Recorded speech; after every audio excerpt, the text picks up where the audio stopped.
You're listening to Becoming Wildly Resilient, brought to you by University of Kentucky Human Resources, Health and Wellness. Together, we will discover how we can thrive at work, home, and beyond. Hello, everybody, and welcome back to another episode of Becoming Wildly Resilient Conversations. My name is Sebastian Calmes. I'm a wellness specialist with UKHR Health and Wellness. With the holidays approaching, we're talking about giving and receiving gifts. To talk with me about this topic is Dr. Michelle Martel. Michelle, thanks for being on the show with me today. I'm so happy to be here. Michelle, would you mind telling me a little bit about your background, how you landed at UK, and your current role here? As you said, my name is Dr. Michelle Martel. I'm the new chair of the Department of Psychology. I'm also a recently appointed university research professor and full professor in that department. And finally, I'm a licensed clinical psychologist, both here in Kentucky as well as in Louisiana, which is where I'm from originally.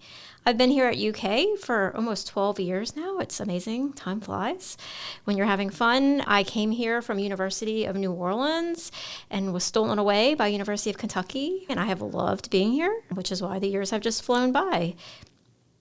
UKHR recognizes 8 dimensions of well-being: social, spiritual, mental, emotional, financial, environmental, occupational, physical, and intellectual. Which of these dimensions do you think giving and receiving gifts most impacts? I think it could intersect with any of those categories, but I think mostly it impacts social, financial, and especially, perhaps most saliently, mental and emotional. Of course, that might be in part because of what I do. There's a book called Happy Money, which talks about how to use money to make yourself happy. And one of the key ways we can use money and feel happier in terms of how we use it is to give gifts to others. And that's based on psychological research and also business administrative work as well.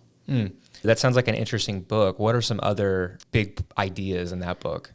Another thing they suggest in terms of using your money wisely is to buy experiences instead of things. Also to buy things that are in line with your values versus just things to engage in social comparison with neighbors. Thinking about if you need the nice car, if it's going to enrich your life, or if you're just buying it because you want to keep up with the neighbors next door, or if in fact having a nice car will make a long commute easier, for example. That makes sense. Research has also shown gift giving activates regions of the brain associated with pleasure, social connection, and trust, typically causing a release of feel-good hormones such as oxytocin. Is there a greater reward or impact on a person's well-being when giving gifts compared to receiving gifts? If so, why? The research does suggest giving gifts is more beneficial than receiving gifts, although, of course, who doesn't like to receive gifts as well? And that is because it does activate the neural circuitry you've discussed. And in addition, it enhances your social connection with other individuals and strengthens them, which is another thing that improves mental and emotional well-being. And of course, there's the piece of it that is about growing as a person, where you're thinking about the other person's perspective and thinking what would be a good gift for them, which is why sometimes the best gifts aren't the most expensive gifts. They're the most thoughtful gifts, and they don't necessarily need to cost a lot of money. Then would you say it's a skill to be able to see somebody and see what kind of gift they would appreciate?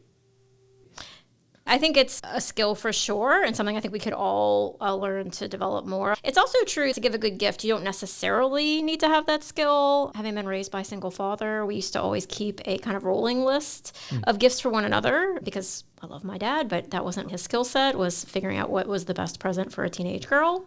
So I always gave him a list of different options, and he would buy something from there.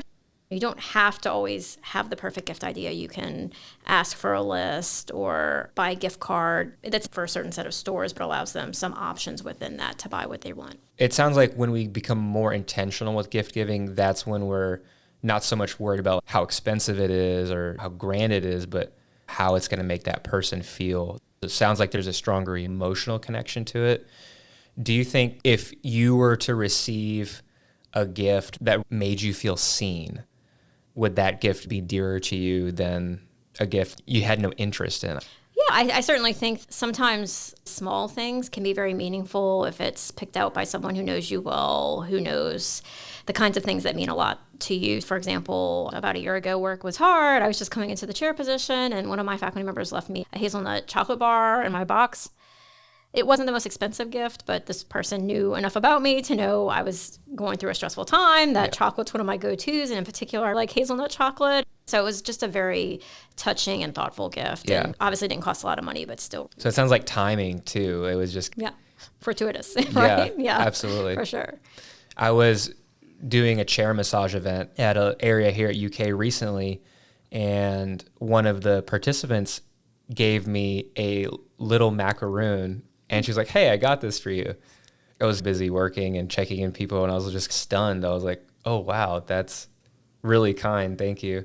Yeah. I feel like sometimes these timed gifts help almost get you back in your body in a way. Oh, wow, that's right, I'm here. And the research, they've done experimental manipulations where they've had people use their own money or even given them money and had them experimentally assigned to either giving away that money or using it on themselves, like buying themselves a coffee or buying someone at a coffee shop, like a random person, a coffee. And happiness ratings later are higher when people are buying things for other people, which I think sometimes is a little counterintuitive for people, but give it a shot. I think it's true. The times where I've taken time out of my day to do something, even if it's small, that's like nice for somebody else, even if it's more of a service, like doing something for somebody else, whether or not you're actually buying something, you see dividends on your mood, and in a way that you don't just from the brief feelings of pleasure you might get if you bought yourself the same thing. Yeah. You've experienced that firsthand, and you find that research true in your own life. For sure. Yeah. I have a 7-year-old daughter, and I frequently find myself thinking about her during the day, maybe picking her up something if I'm at the store, or picking her up a small thing. I might pick myself up something similar at the store while I'm there. Maybe I buy us each a different piece of candy or something, and I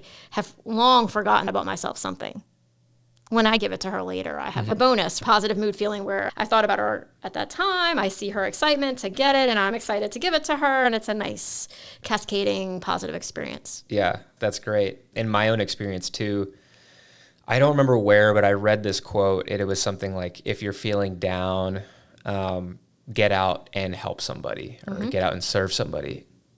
I've actually recommended that to some friends where they'd be feeling down, and I said, for a week, see how many, and I guess this segues into another question, which is, do you think service can be a gift, or even a compliment? Can that be a gift? But get out and help as many people as you can, family, friends, or random people, and see how you feel after that week. I had a shift in my life where I didn't realize giving or serving is so powerful. And then once I started doing that, I was like, whoa, this is where it's at, basically. Yeah, I have a lot of thoughts about that. What you're talking about connects with some terms we use in psychology, behavior activation at a kind of general level, which just means getting out there and doing things. Like if you're feeling down and depressed, you often will want to just crawl in bed and sleep or veg out. And there can be a time and a place for that, but it's better for your mood if you try to get out and do something, even if it's as simple as getting outside on the porch or going on a walk, or better yet, meeting a friend or something like that. It also connects with opposite actions, doing the opposite of what you feel. So if you're feeling, again, down and depressed and you just want to stay in bed or do something for yourself, again, instead turning to do something for someone else can be powerful in terms of reversing that negative mood state to something that's happier. There's a book called The Happiness Project, which is based on research, but talks about one woman's journey through trying to do things throughout the year to increase happiness, which connects with these ideas you're talking about. So it's one of the things she practiced, getting out and giving gifts, serving. Yeah, exactly. Yeah. And not to bring up the 5 love languages, which I'm not sure how based in research that is, but that is one of those love languages, right? Gift giving. There's gift giving, but there's also acts of service. Oh, that's right. Words of affirmation. What are the other 2? Quality time and physical connections. I think a lot of these things we're touching on, that gifts don't even have to be something you buy. Right. It doesn't have to be something large. It doesn't even have to be something small. It could be a positive word to somebody. We don't know. There's people walking around every day that are having hard days. I think during this time of year, that could be especially common, and just saying something nice to someone, doing something for them, or patting them on the back if that's something they're open to. Yeah. I think all those things can be helpful and powerful. Would you agree acts of service, even compliments or support, like a pat on the back, are gifts too? Yes, definitely. Now, do you think there is a stronger benefit to giving unconditionally versus conditionally? Certainly I do. I think whenever you get into a conditional mindset, that's more of a transaction. And there's a time and a place for that. When I'm speaking with people in therapy, they're usually paying me. And that's not quite the same as if you're meeting a friend out and they're just giving you their time for free, or someone notices you're down and they are giving you something. Right. I think that can be sometimes what ends up happening in, for example, longer term relationships. If you get into this pattern where it feels very transactional, I think that can be problematic. You want to try to stay in the space of a good friendship where you're doing things for your friends because they need it from you. You hope they'll return the favor when you need it, but you're not necessarily expecting it to come back to you immediately in that kind of a way, like you would with an employer who needs to pay you. Right. For your work. Obviously, that's just going to be more transactional. Do you think if a gift is given transactionally, will that diminish the joy someone experiences when giving it? I would expect so. If there's times where you get into a book exchange kind of thing, it's great to get a book, but then if you're immediately thinking, well, what do I have to do in exchange? I feel like it does diminish it a little bit. Not that there's not a time and place for that. Certainly, that's how the economy works in terms of a positive impact on mood and generosity in general. Unconditional giving is more powerful for those things. Yeah. So what are the mechanisms at play, or why do we find that giving is more beneficial for our well-being than receiving? And is it because it's just out of the love of our hearts, it's generosity? What's going on there? But I don't know of any super great data on this, but I do suspect there's like an evolutionary basis for the fact that giving is so powerful. I think because it serves a lot of different functions. I think a lot of our emotions are hardwired for a reason. Like we get depressed because it means you might need to make a bit of a change. You might feel anxious because you're preparing for an exam and it's important for your future. So if you don't feel anxious, you're not going to study, but you feel anxious because you know it's important for your future and it's going to be beneficial to like... So it motivates. Yeah, exactly. And happiness is the same way. You get happiness from doing things that are going to be beneficial for you. I think gift giving is beneficial because, as we've discussed earlier, you're building your social networks, you're increasing your relationships with other people, and that's important today with how much time we spend online and on social media where there's not an in-person connection or not that same kind of visceral connection. But it's also important in our evolutionary past where we relied on each other for protection and to help even with basic things like feeding ourselves and all of those things. So everyone likes to get a gift, and that's good too. And hopefully there's some sort of reciprocation when you're giving gifts, even if there's not a time frame or expectation. But giving gifts is going to be what you can do to foster good relationship. And I think that's one reason neurochemically and in terms of our psychological feeling experience, it's so powerful and it can feel so good. When you frame it like that, it's such a win-win. It's like you get something and then the person that gives it gets something too. And I always talk at the holidays with people about it doesn't have to break the bank. In fact, I think the best gifts are the ones that don't. Again, these more thoughtful gifts. But if you know someone well, then you probably know small, thoughtful gestures. Like my friends know chocolate and books, basically, the way to my heart.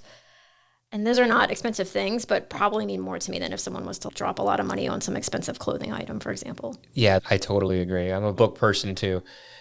Whenever I get a book, I'm like, yes, that's such a score. Yeah, right, exactly. This other year when I was much younger, I didn't do my holiday shopping. It was Christmas Eve, and my mom was like, why don't you draw nice cards and write a nice card for all your family members? And I did, and they were a hit. I think they're all framed and hanging on walls right now. Oh, that's so awesome. I know. I was going to say, it doesn't have to cost anything. Our daughter often draws cards and like writes us sweet notes. And I'll say that's usually, no offense to her, much better than anything she would buy me anyway. So, do you think it's possible to develop blocks towards receiving gifts? For example, why do some people say, oh, you shouldn't have when receiving a gift? Does this suggest some latent resistance towards accepting gifts, or is it just something people say to be polite? Certainly, I think some people can develop blocks. I do think the whole you shouldn't have is typically more of a polite response. I've certainly said it myself. It's just indicating the person didn't have to, which is the best kind of gift. I'll say some of my favorite thoughtful gifts are not even done at the holidays. They're just randomly done. I think most of the time when people say that, that's what they're referring to is you didn't need to. And certainly at the holidays too, I've said that to a lot of people. You don't need anything. If you're in a financially tight time, you don't need to do that for me, but I'll be also happy to accept it. And certainly there's times and places where it's not appropriate. As a therapist, I usually discourage my clients from buying gifts unless it's something super small and super thoughtful that's not expensive, because again, that's not necessary, especially given the nature of the relationship. Of course, it is possible for people who have had issues with gifts in the past or have some kind of a trust issue to not want gifts because maybe they feel like it's more transactional or there's going to be a pull more into a transactional type of relationship or situation. But I think it would be apparent from more than just someone using that phrase. I think somebody would be like, okay, don't do this again. The point is they don't want a gift or they don't want to have that kind of relationship. And that's fair depending on the circumstances. But I think that's usually the minority of cases. Okay. In some instances, people are uncomfortable receiving gifts, even compliments, because they have past experiences with conditional gifts and maybe they feel like they owe somebody. Yeah, I think that could be. As a woman myself, there's some times where women have that thought. If someone gives them a gift, maybe there's some expectation in return, even if it's just a compliment. In that case, they probably wouldn't use this language. Oh, you shouldn't have. I think it would be more like, I'm not comfortable with this. Right. Please don't do this. Like, I think they would make it clear, and there might be that reason for it, or maybe they've had a bad experience in the past, or someone's bought something and then it's been viewed as transactional in a way that is not healthy, which is, again, why I'm a big fan of non-transactional or unconditional gifts. So how about people that have a hard time receiving gifts or receiving compliments? What would you recommend to them? They want to feel more comfortable with this. What would you recommend? Usually we would recommend, if someone's feeling uncomfortable with something, gradual exposure, starting small and working up. It might be you try to start accepting small compliments, for example, from a good friend, and then move up to smaller gifts or bigger gifts and expand out from your closest network of people if your goal is to get more comfortable with it. It's also totally fine to set some parameters and boundaries around what you're comfortable with, making sure people know. Again, I mentioned with my dad, I would give him a list of things, and certainly I've had relationships where I've done a similar thing. Like, here's some of the things I'd like, or here's some things you bought me in the past. I don't want this again. There's a communication aspect involved. I think so, for sure. Okay. Why do individuals perceive receiving gifts as being vulnerable? Is there a way to simply receive with gratitude? And maybe that's what you mentioned, the gradual exposure. Maybe it's just practicing. I think some of that might be because they've been in a situation before where it has been viewed more in a that's just transactional experiences. way. Or for some people, for a variety of personal or cultural reasons, it may feel like more of a commitment. That's something that should be respected and just communicated. As long as people are comfortable, I think appreciating the spirit of it and trying not to view it as transactional. Like I mentioned before, I'm a person that if someone does something for me, I'm usually immediately thinking, oh, like, when do I need to reciprocate? And if so, with what? And I think trying to let that go and appreciate the gift for what it is and say thank you, express that you appreciate it. If it's someone who's in your life, who's close to you, which usually it is, I think there will be an opportunity at some point for you to reciprocate, even if it's not with a gift per se. I've had friends who have done nice things for me, like left me a book or something. Yeah. Then maybe next time we go out, I pay. It will come to you, especially if you have that relationship and it's reciprocal and there's not this focus on there being a transactional response later. I can totally relate, because sometimes when I'm given something or somebody does something for me, it's easy for me to think, okay, when can I reciprocate this? And sometimes I do feel like I owe somebody something. So definitely something I could practice too. Yeah. When you give a gift to someone, are you trying to express your love or care for them? Why or why not? Usually when people give gifts, that's what they're trying to do. Again, if they're doing it in a more transactional way, which I'm sure some people do, that's probably not the right reason to give, or the best reason, I should say, to give a gift. When I give gifts, that's what I'm trying to do. I like to view holidays as an opportunity to show people I appreciate them. Now, I know there's a lot of people, including people I'm close to, who view these as obligations. And to some extent, I can see that viewpoint because they come up at the same time of year, and there can be a lot of pressure around gift giving at these times. There's other times of year where I feel like it would be easier to give gifts than at the same time in the middle of the winter every year. So I think the challenge is to try to continue to view it as a time to show your appreciation and gratitude towards other people. To some extent, I found it helpful to back away from feeling the need to spend a lot of money or buy a lot of different material things, and trying instead to be more flexible in terms of the way I think about it, doing nice things for somebody.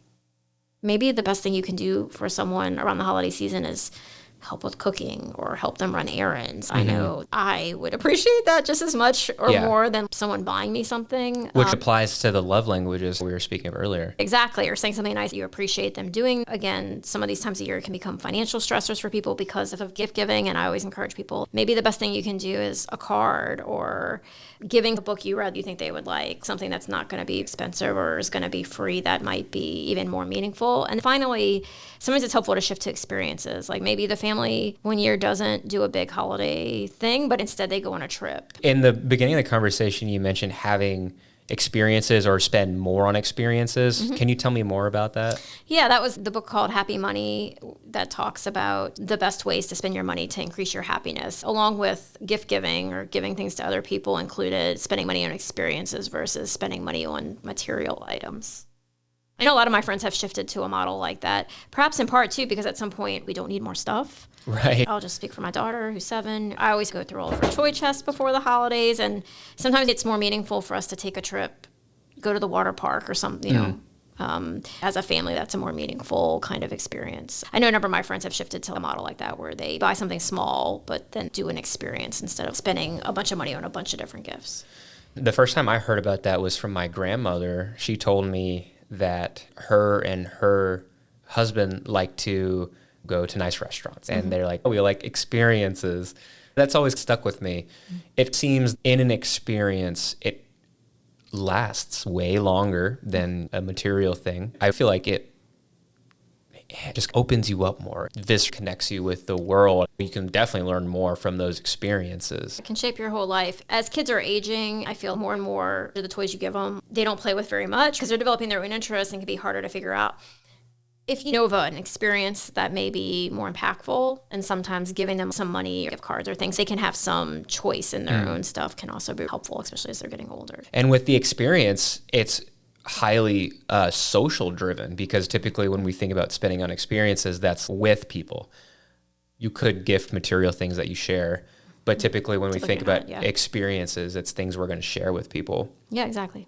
Michelle, thanks so much for being on the show with me today. Yeah. Before we log off, is there anything else you'd like to share with listeners? I always tell people, be kind to yourself around the holiday season. It can be a stressful time for any number of reasons. And just remember to show some compassion both for yourself and for other people.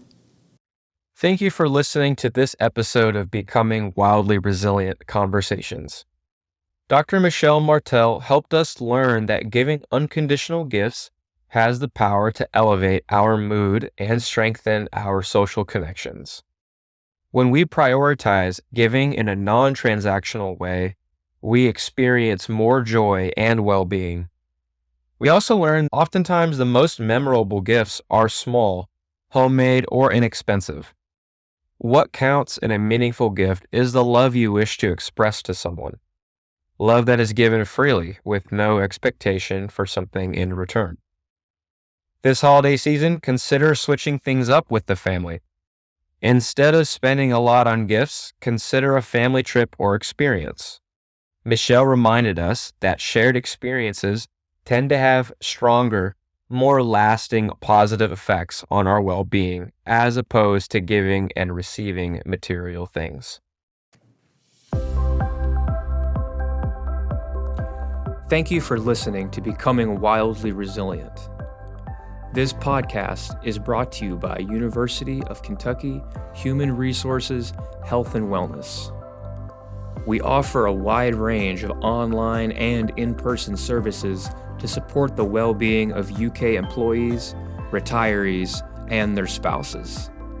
You can find experts in mental health, personal resilience, nutrition, and physical activity.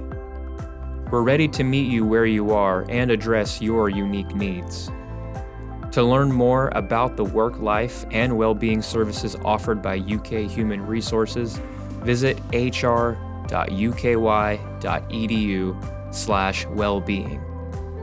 You can also connect with us on social media and YouTube by searching @UKY Wellness or by email at healthandwellness@uky.edu.